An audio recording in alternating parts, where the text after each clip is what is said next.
Chapter 11 concludes last week's portion and begins this week's portion. Last week, let me go back just a little bit. If you recall, in chapter 5, we did the 10 Commandments, and it was a setup for the commandment, which we see in chapter 6. The commandment is none other than the Shema. We saw Yeshua, how he was tested about this. They asked him, what is the foremost commandment? And he said, love the Lord your God. So that's Deuteronomy 6. And so all the way until chapter 11, as we saw last week, and we can catch up with this online, we saw all the way to chapter 11, from 6 to 11, is the section called the commandment, which is the Shema. So it's all these chapters are related somewhere or another to the Shema. And here in chapter 11, then we see the ending of that section. I'm sorry, I'm scrolling back a little bit. To show you that this is the ending of the Shema proper, all these chapters, because it goes back to it. It says, you shall therefore impress these words of mine on your heart and on your soul. You shall teach them to your sons, write them on the doorpost. So we know this is the reference to the Shema. So Moses is closing down the section, ending it the same way that he began. So that's a sandwich structure, right? You end it with the same subject that you began. And then we saw, and the end of that was verse 25.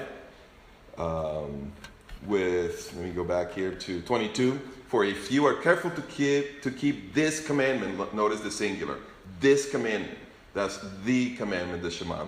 If you're careful to keep this commandment, which I'm commanding you to do, to love the Lord your God. That's how we know. That's the commandment. That's what Yeshua said, right? This is the commandment. To love the Lord your God with all your heart and all your soul. So he is ending that section. So then, in our new portion for this week, we see the first word there. He is going to transition, because in chapter 12 we're going to begin the section on the statutes and the ordinances. So again, we're still within the main speech. Deuteronomy is comprised of different speeches, but this is the main speech. It goes from the end of chapter 4 all the way to the end of chapter 25, I believe, if I'm working from memory here. This main speech is where the main subject is in the book. And it is actually the commandments that they were supposed to repeat when they enter the land and they renew the covenant. We're going to see that in our portion today with the blessings and the curses. So these are the commandment, this is the commandment, the statutes, and the ordinances of that covenant that they are supposed to renew. Of course, you renew something that you already have. So they are renewing the covenant that the Lord gave originally in Mount Sinai in Exodus. So the main speech then is about the commandment. We just saw that section. It's the first section from chapter 6 to the end of 11. And then in chapter 12, we begin the second part of that big speech, which is the ordinances and the statutes, or the statutes and the ordinances. In Hebrew, the statutes is the chukim, and the ordinances is the mishpatim. So we'll see that today. So Moses is going to transition here in the few verses that are left in chapter 11. He's going to transition as a way of introducing chapter 12. All right, so here's his transition. Notice how he's going to set up the subject. He says, I am setting before you today a blessing and a curse. The blessing if you listen, and the curse if you do not listen. If you do not listen but turn aside. So that's why the curse will come. Turn aside by following other gods. So by following other gods, you see how it's in the blue. The blue represents the chukim. That is the ordinances. The yellow is simply the details. But the main subject is what I highlight in blue. And it is the following other gods has to do with both, with the first commandment, with the Shema, with loving the Lord your God. If you love him, you will not follow other gods. But the way you follow other gods is by worshiping those gods according to, these are the gods of the nations, and you worship them according to their customs. So the word customs is translated from the same word, chukim. So the Lord is saying, follow my chukim, my ordinances, my customs, my statutes. Do not follow those of the nations. So this in blue, this section in blue is referring to both, and that's how he is transitioning. He's taking us from the commandment, from the Shema, love the Lord your God, to the statutes. Do not worship the way that the other nations worship. You are to worship the Lord your God in the way that he commands. And we're going to see that because that's the subject beginning in chapter 12. So that is his way of transitioning. Now, he's going to conclude the transition by saying, when the Lord your God brings you into the land, you shall place the blessing on Mount Gerizim and the curse on Mount Ebal. And then he goes on the next verses to explain where that is located. Verse 32, the last verse of the section, he says, and you shall be careful to do all the statutes. That's the chukim. Look at, you can see at the bottom here. Can you see it over here? The chok, that's the plural, is chukim. So these are the statutes. So you shall be careful to do all the statutes and the judgments. The word judgment is the mishpatim. So the chukim and the mishpatim. He's transitioning because that's what he is going to teach beginning in chapter 12. So you shall be careful to do all the statutes and the judgments which I am setting before you today. Chapter 12. These are the statutes and the judgments. So these are the chukim and the mishpatim, which you shall carefully observe in the land. Verse 2.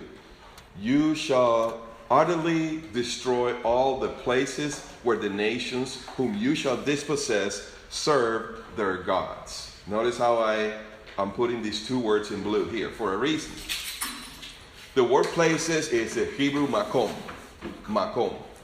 Hamakom is a loaded word in Hebrew. It's charged. Has a lot of meaning in Hebrew. In fact, in Judaism, Hamakom is one of the names of God. He is the place. He's not only the name, but he is also the place. And that's, you can midrash that all day long. So you shall utterly destroy all the places where the nations whom you shall dispossess serve their gods. Serve how? By sacrificing, by offering sacrifices. That's the word serve here. And look, it says the high mountains and on the hills. So we are familiar with, in the prophets, they always talk about the high places, the high places, the high places. That's where the idols are worshipped. So the mountains and the hills under every green tree. Tear down their altars, smash their pillars, burn their asherim, which the asherim refers to. Asherah is actually the mother of Baal, which, if I understand correctly, had a wife. You know where this is coming from. This is not new. So the mother of Baal was actually a homosexual goddess. This is long. This has come from a long time ago. Wow. Crazy. So you shall cut down the engraved images and obliterate their name from that place. Place, again, I didn't highlight it, but it's makom. What is in a name? Why shall you obliterate their name from that place? Well, because those places, imagine you're Israel, you move in, you conquer the land, you destroy the idols, but in the back of your mind, there is this thought that they used to worship these gods in this place.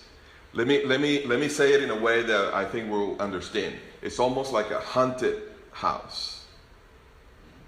The demons are going to make you believe that they still dwell in that place.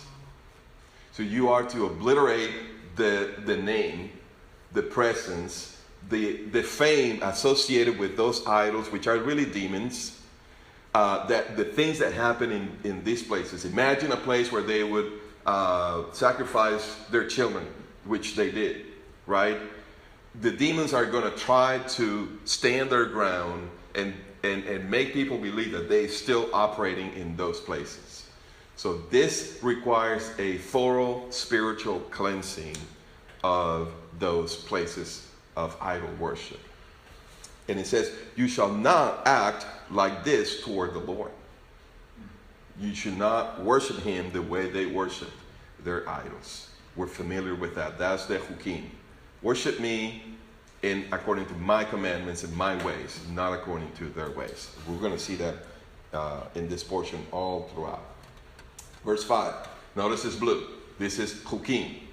All right? That's what blue means. But you shall seek the Lord at the place. Notice the place. Seek the Lord at the place which the Lord your God will choose from all the tribes. What are we talking about? The temple. We're talking about the temple. To establish his name now. Right? There for his dwelling, and there you shall come. There you shall bring your burnt offerings. Notice the list here. Your burnt offerings, your sacrifices. The word sacrifices here, sevach, that is peace offerings, the one that you can eat from. Okay, that's what that means. Your tithes, the contributions of your hand, your votive offerings. This is the Nazarite vows that you will make. And so you bring your offerings to the place, to the temple. Your free will offerings. And the firstborn of your flocks. There also you and your households shall eat before the Lord. You're going to eat the peace offerings which you bring, and you get to eat some of it. So eat before the Lord and rejoice in all your undertakings in which the Lord your God has blessed you. Basically, any form of worship that involves any holy things, any sacrifice, firstborn, tithes, anything that is holy has to take place in the temple. You can't do it outside. We're going to see this spelled out in more details. So I want you to notice this. Again, chapter 12, we're beginning with the statutes and the judgments. What is the very first one that he talks about? What is the very first statute, chukim, chok, that he talks about? The temple. The temple. Priority has importance.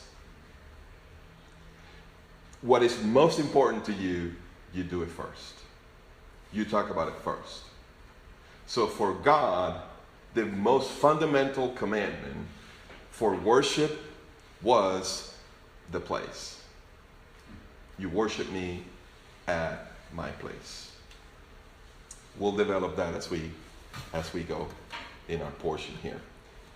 Obviously, we started a little late, so we are going to rush through some of these things. But I want to cover it all. So we have my goal is not to go into details, which you can. I mean, there's so much here, and it's so good. But if you don't have an overall view of it, then you can't appreciate the details.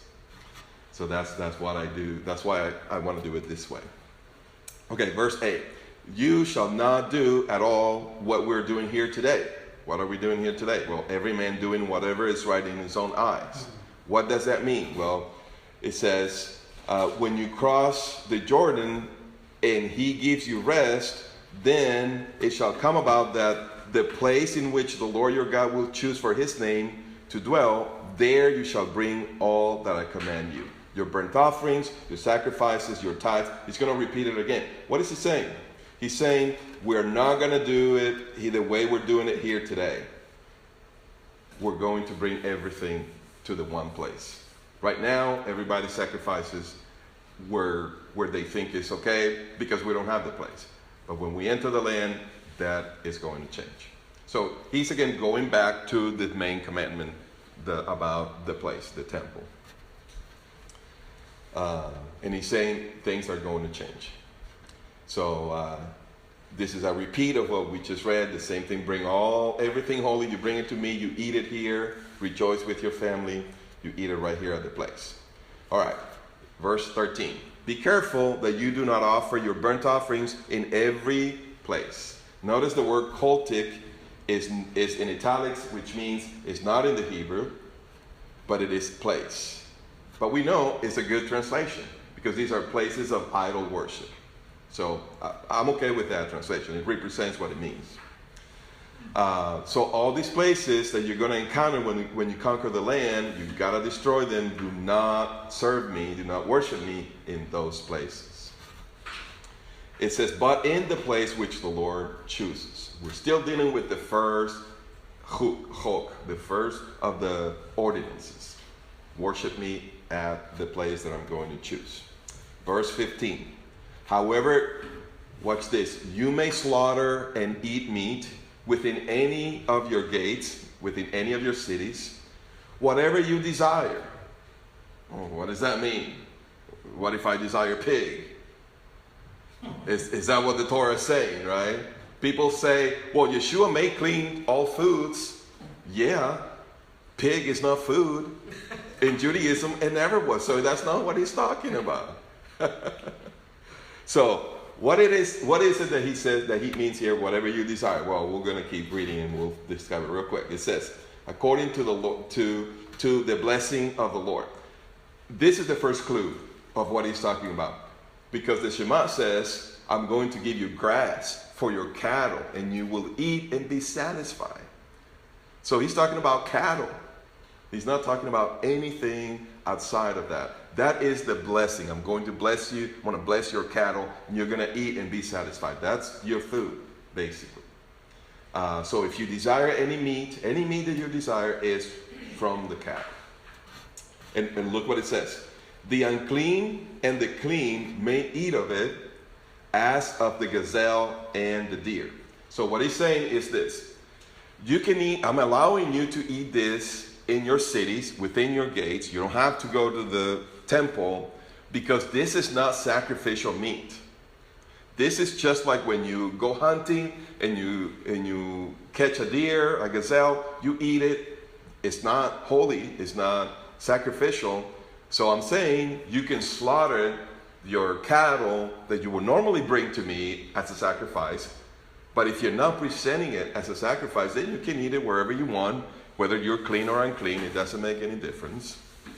If it is sacrificial meat, you can't eat it if you're unclean. You can't do the Passover if you're unclean, because the Passover is a sacrificial lamb. But if it is just any regular cow you want to eat today, go ahead. No problem. That's what the Lord is saying. So it's clarifying this. Verse 16, only you shall not eat the blood, which that applies to any kind of animal, sacrificial or not. So you're not allowed to eat within your gates the tithe, because the tithe is holy, or of your grain or new wine or oil, or the firstborn, because it is holy. Your votive offerings, which you vow, with Nazarite vows, you can't eat it in your place because you have to bring it because it's holy. You have to offer it as a sacrifice. So what he's saying, do not sacrifice it to me in any other place. It has to be at the temple. That's what he's saying here. Verse 18, but you shall eat them before the Lord your God in the place which the Lord your God will choose. He's still talking about the place. Verse 20, when the Lord your God extends your border as he has promised you, and you say, I will eat meat, we go back to the same. And it says, if the place which the Lord your God chooses to put his name is too far from you, right? If you're way up in the Galilee, you want to eat a burger, a kosher burger, you're not going to go all the way to Jerusalem, especially you don't have a car, right? You're living, 3,000 years ago. So what he's saying, I'm reasonable. I understand. It says, if the place which the Lord your God chooses to put his name is too far from you, then you may slaughter of your herd and your flock, just as the gazelle or the deer is eaten. Meaning, slaughter it, eat it, not in a sacrificial way, right? That's what he said. So he's repeating again in many ways. Chapter 12 is repeating the same commandment. Worship me with all the holy things only in the holy place. Very simple. A simple thought. Verse 26. Only your holy things which you may have and your votive offerings you shall take and go to the place which the Lord chooses. Very simple. Very simple. Be careful to listen to all these words which I command you, for you will be doing what is good and right in the sight of the Lord.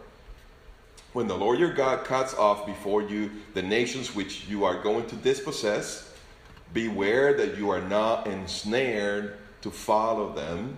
This is a reference going back to the commandment. You're to love the Lord your God. Do not allow yourself to be trapped into following those other gods. And he says, and that you do not inquire after their gods, saying, how do these nations serve their gods? How about we update our worship service, right? Let's bring in a little of those Canaanite things. We're trying to reach them, right? We've got to be sensitive, right? We're supposed to be, the body of Messiah is supposed to be multi-ethnic, not multicultural. The culture should be the kingdom culture. Should be Bible culture, right? Of course, we're not saying, when I speak of culture, we talk about worship culture, right? I'm not talking about food, I'm not talking about the way we dress. Obviously, you can see Michelle here dressed in a beautiful way, right? That's not what we're talking about. It's comfortable. Yeah. That's not the culture we're talking about, right? We're talking about the worship culture. It should be one and only. So you're not supposed to inquire how they worship their gods. Meaning you're not supposed to learn their customs, their chukim. That's what this is referring to. You shall not behave thus toward the Lord. For every abominable act which the Lord hates, they have done for their gods. Watch this. For they even burn their sons and daughters in the fire to their gods. How did Israel do historically with this commandment? We know that they failed. We know some kings burned their sons and daughters as an offering to the gods. So this is serious. Serious thing. Verse 32, whatever I command you, you shall be careful to do. You shall not add nor take away. All right, that's the end of chapter 12. How about chapter 13? I want to show you something real quick. Watch this. I'm going to scroll down a little bit. Oh, look at the collar. What does that collar represent now? And look, it's going to get bigger and bigger and bigger. What is that? Well, let's go back, chapter 13. You see, in chapter 13, here's another clue here. Look at this word, the very first word, if. In the Hebrew, it is ki. Ki. The word ki, if, not all the time, but most times, when you find them in the Torah, especially in the commandment sections, like in the book of Exodus, for instance, or Leviticus, when you find this word ki, if, this is speaking, setting up different cases. If this happens, then you do that. If that happens, then you do this. So these are cases. So now we're dealing with case law. We do case law in the Western world. We have precedent. That's what it's talking about. So you judge new, for instance, when the internet came, how are you supposed to apply copyright laws in the internet world? Well, you got to go back and look at the old cases and derive decisions that are comparable. Well, that's what happens in the Torah. When you do this, you're talking about civil law. What you're really talking about is the mishpatim. The mishpatim are the judgments. So you're supposed to judge between one case and another. Now, what Moses is doing, he's blending. Remember, this section is about the chukim and the mishpatim. The statutes, how to worship me, not according to the nations, but according to my commandments, and how to make decisions that show compassion to people who are truly oppressed. But obviously, in our world today, we have this big principle: separation of church and state. Right? You can mix the two. You cannot take your brother, your sister to court saying, well, he used to worship the Lord and now he is in New Age and he's worshiping other gods. Therefore, I'm bringing you to court and I'm suing you, and the judge needs to make a decision of what should happen to you. That's not the case. We can't do that, right? And I'm glad because we don't have a theocracy. When you have a theocracy like Israel does, I know there are other theocracies around that want to impose themselves on Western culture. I realize that.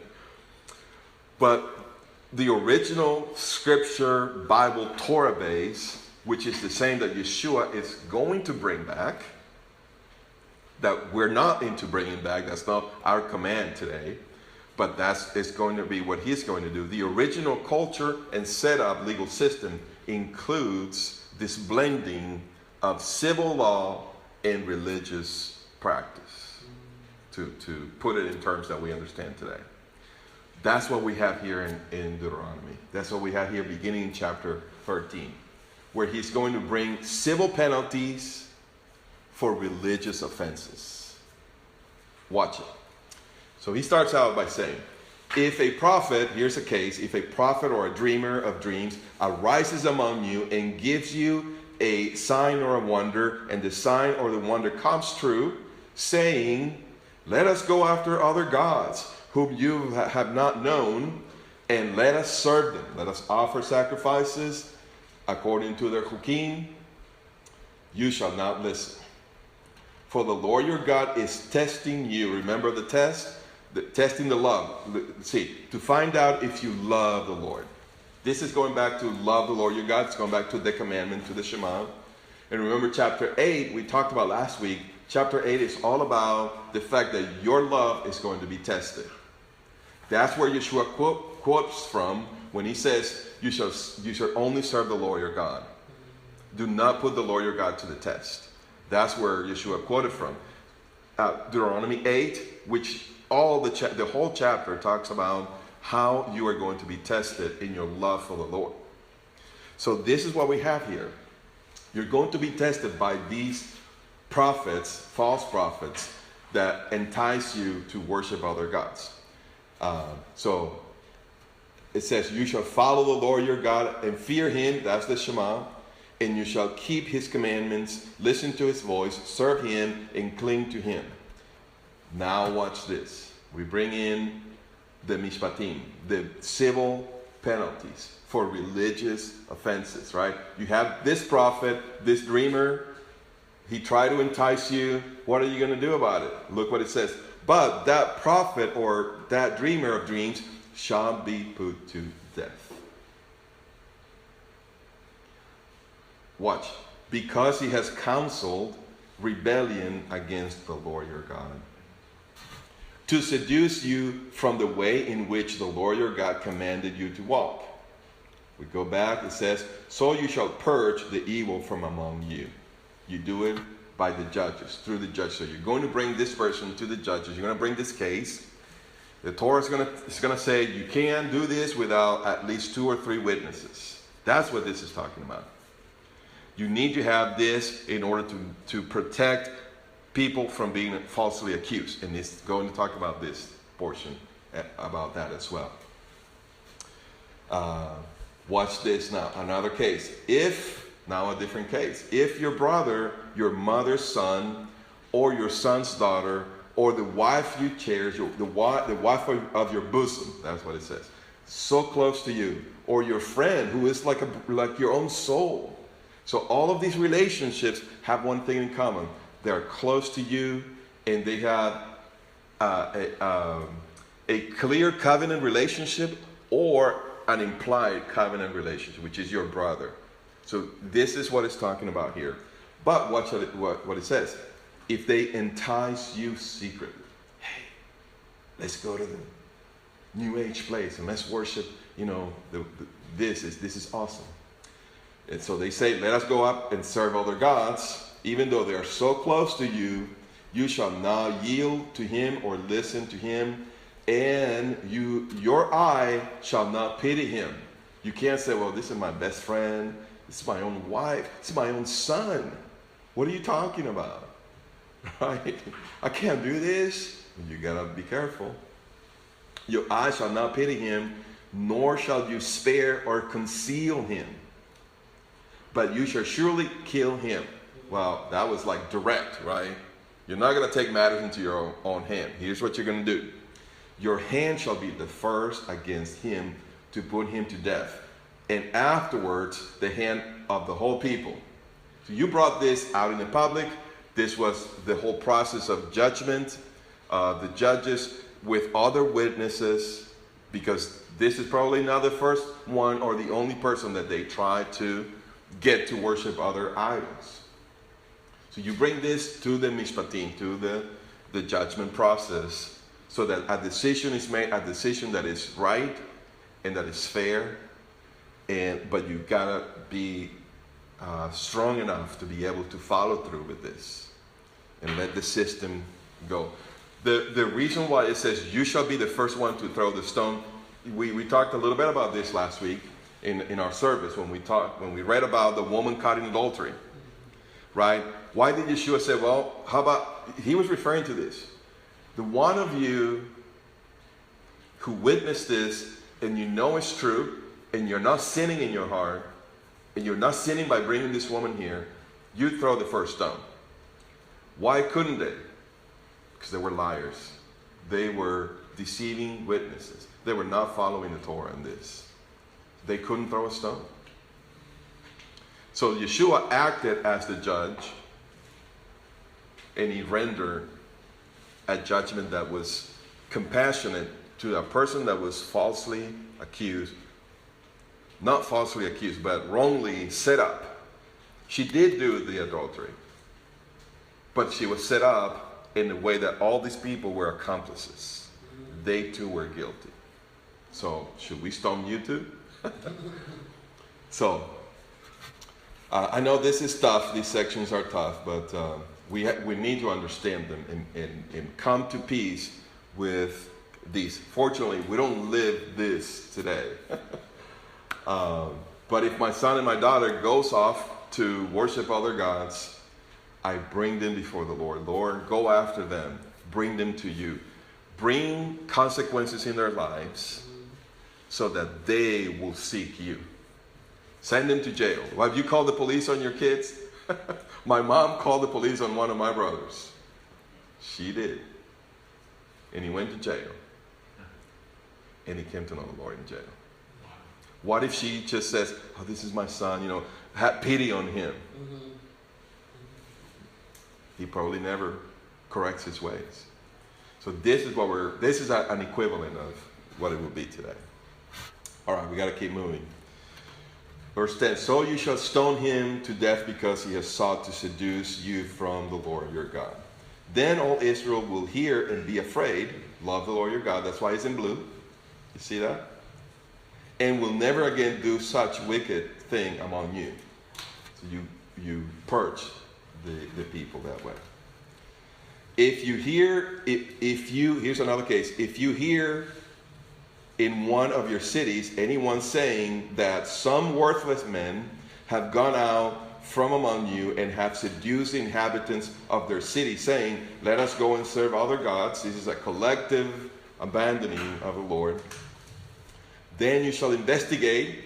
Here's the part of the judges. You've got to do a thorough investigation. This is where the police and detectives and all of this comes in. And search out and inquire thoroughly.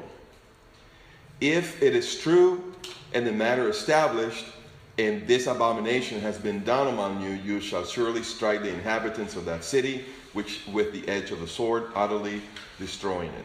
Burn the city. Nothing from that which is put under the ban shall cling to your hand. So this party, right? Oh yeah, we're going to kill these people. They're bad people. They're worshiping idols. So we're going to go. But you got some evil in your heart too. And you see their idols. And the idols have gold and silver on them. Remember we talked about that last week? And then you say, well, I mean, this is not going to hurt anyone. I'm going to just... We know that. We've seen cases of that in the Torah. We're going to see that with Joshua, right? That is not loving the Lord your God, because you are going out of your way to doubt him, to put him to the test and say, the Lord can't provide for me. This is my chance to provide for myself. I'm going to take this goal for me. That's why that person is guilty too. So nothing from that which is put under the ban shall cling to your hand, in order that the Lord may turn from his burning anger and show mercy to you and have compassion on you, make you increase. So let's move quickly. That's now chapter 14. You are the sons of the Lord your God. You shall not cut yourselves, nor shave your forehead, nor for the sake of the dead. And I had other verses and I failed to bring them, but I'll tell you that this also includes tattoos. Oh, now we're talking. Well, let me say first, if you had tattoos before you came to know the Lord, perfectly understandable. Perfectly. You didn't know any of this, okay? Even for believers who have tattoos, they clearly do not understand this teaching. It's okay. I'm okay with that. You know, there are things in my life that I don't understand yet, and they can point out to me and say, brother, the way you are raising your kids, you're doing this wrong. And you know what? They're probably right. I'm not perfect. So I'm not going to sit here and say, oh, those people who have tattoos. Not at all. Or even those people who are believers and go out and get tattoos. I'm not even going to judge that. I don't have a problem, because I understand they don't understand this. Now, here's the thing. These are all pagan practices. Look, it's in blue. These are the chukim. I know the blue is not inspired. It's my interpretation, right? But this is talking about the chukim. This is saying, do not worship me this way. Because what this is, and there was a passage that I had for you, and I'm so sorry that I didn't bring it to you, where people were coming, they said, we're going to take a grain offering, and we're going to cut ourselves, gush ourselves, like it says, and we're going to come into worship the Lord. That you don't do that. And here's the reason. Because they do it for the dead. They're mourning. There are proper ways of mourning. And we see it in Scripture over and over. They rend their garments, right? That is appropriate. That's an appropriate way of mourning. But to go further and shave your head for the dead, that's wrong. Or gush yourself for the dead, that's wrong. Or getting tattoos for the dead, that's wrong. Even getting tattoos for the sake of tattoos. Here's the thing. The body is holy. So we have a level of holiness involved here. But again, are we to judge people? I'm not into judging people for this. Why? Because they don't understand this teaching. Now, I teach it. If somebody says, you know what, I see it, I understand it, now I know. And if they go out and still get a new tattoo, then I'll say, hey brother, hey sister, I thought we talked about this and you said you understood, you said you were going to embrace this. You knew it was from the Lord, you had the conviction. Why are you walking contrary to your own conviction? Not to my conviction, but contrary to your own conviction that you said you were going to walk based on now. So that would be the only way that I will do something about it. What would you say to someone that like gets Jesus or Yeshua or worse, like Yud Hey Vav Hey? I've seen like tattoos where they get the four-letter name of God tattooed on their arm, and I'm like, doesn't that defeat? Like... Exactly. It's total ignorance. And it is worshiping God according to the customs of the nations. That's really what it is. It's a clear violation of the commandment. Right. I mean, we have it right there. Yeah. But it's in ignorance. So because of that, we're patient. They're serving like avodah, they're serving and worshiping God according to pagan ways. Exactly. And it says, for you are a holy people to the Lord your God. That's the basis of it. It's based on holiness. So this is why it is a chukim. It's all about worshiping and how you present yourself before the Lord and who is holy. Verse 3, you shall not eat any detestable thing. So there's the limiting on what we eat. That's our diet. We're going to move real quick now. We're really out of time. We're going to move real quick here. These you may eat of all that are in the water. And we read the details. It's clear, so we don't need to go into the details. You may eat any clean bird. Again, it goes into the details. And we're not going to go into that, so we're moving quickly here. You shall not eat anything which dies of itself. You may give it to the alien. Now, this word alien is the word ger, right? I wish we had the time. Maybe we'll do this next week. We need to understand this because the book of Acts talks about this. So we'll address this. Because we are a community where Jew and Gentile, our vision is to have a community where Jew and Gentile preserve Jewish identity in the body of Messiah. So even though one may not be Jewish, they're still worshiping in the Jewish way because we want to preserve this identity, the presence of Jewish people living like Jews. We have a calling, we have a burden for this. So, and we understand, number 2, that this is the way of the Bible. This is the ways of God. But we don't become Jewish. That's the key right there. So there are certain commandments like this one, right, that make a distinction. It says, if you are ger, if you're alien, it's okay for you to eat things that die of themselves. Why? We'll talk about that. I'm going to address that next week because we're really out of time. And look at this one at the bottom. You shall not boil a young goat in its mother's milk. Oh, there, we can spend the whole time on that one too, right? Or maybe not. See, it's one of the chukim, so it's a way of worship. So this is not just a dietary law. This is pagan worship. Because of that, then, in my opinion, it does not apply to a lot of things that Judaism has gone out of the way to add extra stuff. It doesn't. Because we're not worshiping God. We're not using this to worship God. We're not taking this as let me put it this way, to put cheese in the meat is not today in our society a way of worship at all. At all. Now, it seems like at that time to actually get a goat and to actually boil it as a way of sacrifice in the milk of its own mother, that was a pagan thing. Like cruelty. Yes. It has to do with life. Yes, it has to do with life. Disrespect. There's another commandment similar to it, which is if you come to a nest, a bird nest, don't take the egg and the mother too. It's very similar to it. It's the same principle. Let one live. You can let the mother go, you can use the egg. Right? So you can, if I take the goat and I eat it, which is perfectly okay, but don't cook it in the mother's milk, I've done nothing. Right? But that has nothing to do with mixing my cheese in my burger. It really does not. Chick-fil-A. It really does not. All right, we're going to leave it here, and we'll pick it up next week and finish out this one, and then continue in the next one. Shabbat Shalom. Shabbat Shalom.